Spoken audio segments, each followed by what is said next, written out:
বাংলার স্কুল পড়ুয়ারাও পাবে পিএমশ্রী প্রকল্পের সুবিধা। উদ্যোগ নিচ্ছে কেন্দ্র। পশ্চিমবঙ্গ এবং তামিলনাড়ুতে দ্রুত পিএমশ্রী প্রকল্প চালুর জন্য উদ্যোগী কেন্দ্র। খুব শীঘ্রই দুই রাজ্যের মুখ্য সচিবদের কাছে চিঠি পাঠাতে চলেছে কেন্দ্রীয় শিক্ষা মন্ত্রক। আর কোনো বাধা নেই, এবার কপাল খুলতে চলেছে বাংলার স্কুল পড়ুয়াদের। শুধু বাংলা কেন, ভাগ্য বদলে যেতে চলেছে তামিলনাড়ুর স্কুল পড়ুয়াদেরও। কেন্দ্রের পিএমশ্রী প্রকল্প দ্রুত বাস্তবায়নের জন্য একটি সমঝোতা স্মারক বা মৌ স্বাক্ষরের আবেদন জানিয়ে আগামী কয়েকদিনের মধ্যেই পশ্চিমবঙ্গ ও তামিলনাড়ুকে চিঠি পাঠাতে চলেছে কেন্দ্রীয় সরকার। ফলে বহুদিনের ধরে আটকে থাকা এই প্রকল্পের বাস্তবায়নের পথ এবার অনেকটাই পরিষ্কার বলে মনে করছে শিক্ষা মহল। পিএমশ্রী প্রকল্পে জোর কেন্দ্রের। জাতীয় শিক্ষানীতি অর্থাৎ ন্যাশনাল এডুকেশন পলিসি 2020 এর অধীনে নির্বাচিত সরকারি স্কুলগুলিকে আধুনিক ও মডেল শিক্ষা প্রতিষ্ঠান হিসাবে গড়ে তোলাই পিএমশ্রী প্রকল্পের মূল লক্ষ্য। এই প্রকল্পের মাধ্যমে দেশের বিভিন্ন প্রান্তের সরকারি স্কুলে স্মার্ট ক্লাসরুম, আধুনিক পরিকাঠামো, প্রযুক্তি নির্ভর শিক্ষা ব্যবস্থা এবং উন্নত প্রশিক্ষণের সুযোগ তৈরি করা হবে।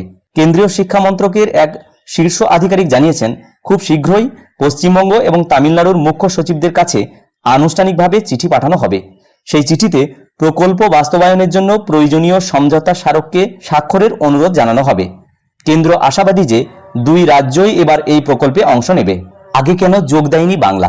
তৃণমূল কংগ্রেস শাসিত পশ্চিমবঙ্গ এবং ডিএমকে শাসিত তামিলনাড়ুতে আগে এই প্রকল্পে কখনো যোগ দেয়নি। রাজ্যগুলির দাবি ছিল কেন্দ্রের শিক্ষানীতি এবং কিছু শর্ত মেনে নেওয়ার বাধ্যবাধকতা থাকায় তারা মৌ স্বাক্ষর করেনি। এর জেরে সমগ্র শিক্ষা অভিযানের আওতায় বিভিন্ন শিক্ষামূলক প্রকল্পের অর্থ বরাদ্দ নিয়ে কেন্দ্র ও রাজ্যগুলির মধ্যে মতবিরোধ তৈরি হয়।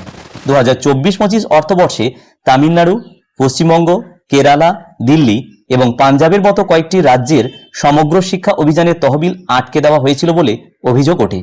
কেন্দ্রের বক্তব্য ছিল, পিএমশ্রী প্রকল্পের আওতায় অর্থ পেতে গেলে সংশ্লিষ্ট রাজ্যকে সমঝোতা স্মারকে স্বাক্ষর করতেই হবে। যদিও বিরোধী দলগুলি অভিযোগ করে শিক্ষা খাতে কেন্দ্রীয় তহবিলকে জাতীয় শিক্ষানীতির সঙ্গে জুড়ে দেওয়া হচ্ছে। দেশ জুড়ে গড়ে উঠবে 14,500 এর বেশি স্কুল।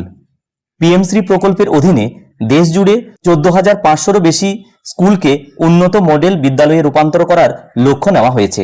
এই স্কুলগুলিতে শুধুমাত্র পড়াশোনা নয়, দক্ষতা উন্নয়ন, ডিজিটাল শিক্ষা, পরিবেশ বান্ধব পরিকাঠামো এবং আধুনিক শিক্ষণ পদ্ধতির উপরও বিশেষ গুরুত্ব দেওয়া হবে। শিক্ষা বিশেষজ্ঞদের মতে, পশ্চিমবঙ্গ এই প্রকল্পে যোগ দিলে রাজ্যের সরকারি স্কুলগুলির পরিকাঠামোগত উন্নয়নে বড়সড় পরিবর্তন আসতে পারে। বিশেষ করে গ্রামীণ এলাকার ছাত্রছাত্রীদের আধুনিক শিক্ষা ব্যবস্থার সুবিধা পেতে পারে বলেই মনে করা হচ্ছে। এখন কি হতে পারে? সাম্প্রতিক রাজনৈতিক পরিবর্তনের পর পশ্চিমবঙ্গে পরিস্থিতি বদলেছে বলে কেন্দ্রীয় সূত্রে ইঙ্গিত মিলেছে। ফলে এবার রাজ্য সরকার পিএমশ্রী প্রকল্প নিয়ে ইতিবাচক অবস্থান নিতে পারে বলে অনুমান করা হচ্ছে। যদিও তামিলনাড়ুর ক্ষেত্রে এখনো পুরো বিষয়টি স্পষ্ট নয়, তবে শিক্ষামহলের একাংশের মতে কেন্দ্র ও রাজ্যের সংঘাত ভুলে যদি প্রকল্পটি বাস্তবায়িত হয়, তাহলে তার সবচেয়ে বড় উপকার পাবেন সাধারণ ছাত্রছাত্রীরাই। সরকারি স্কুলে পড়ুয়াদের জন্য উন্নত সুযোগ সুবিধা এবং আধুনিক শিক্ষার পরিবেশ তৈরি হলে আগামী দিনে আরও সুফল মিলবে শিক্ষা ব্যবস্থাতে। প্রতিবেদনটি ভারত বার্তা নামক অনলাইন পত্রিকায় পরিবেশিত হয়েছে। আমি হুবহু এই ভিডিওর মাধ্যমে শেয়ার করার চেষ্টা করলাম মাত্র। ভিডিওটি প্রত্যেককে দেখার জন্য ধন্যবাদ। প্রত্যেকে ভালো থাকুন, সুস্থ থাকুন।